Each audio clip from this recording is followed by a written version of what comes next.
Since 2014, this is my third publication in the Caribbean and the United States. A Certain Kind of Beautiful was published, it was released this year, but the publication date is 2016 in this journal called Interviewing the Caribbean. And then a couple of years ago, another story of mine was published in this anthology of Caribbean short stories, Pepper Pot. And then in the Caribbean Quarterly Journal, another short story of mine was published. So Murray Street is a fictional, not representation, but inspiration of that street and that time of my life.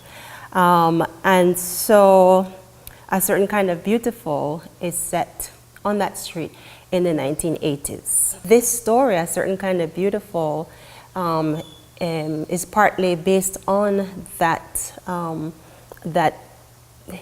historical period in Belize and the drug trade, and the impact of the drug trade not only on the macro level, on the national level, but also on the micro level, at the level of the street, Murray Street, and the people who live on that street, and specifically the protagonist, a young woman named Linda, who becomes involved with an older man, whose family is involved in the drug trafficking large scale.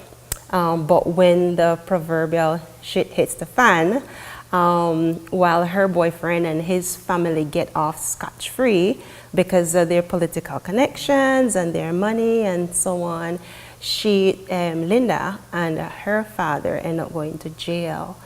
And she becomes a recidivist, in and out of prison.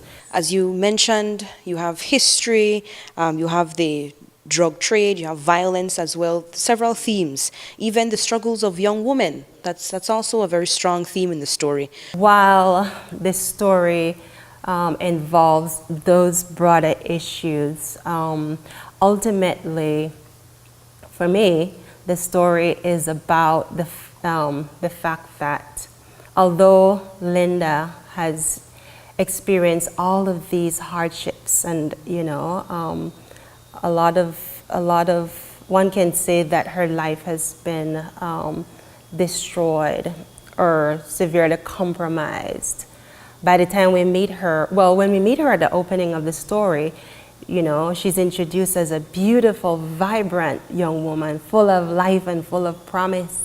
And by the end of the story, she is drastically altered.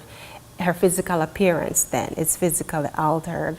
However, and this is my main point in this story, despite all of that, there is a certain kind of resilience and strength that shines through.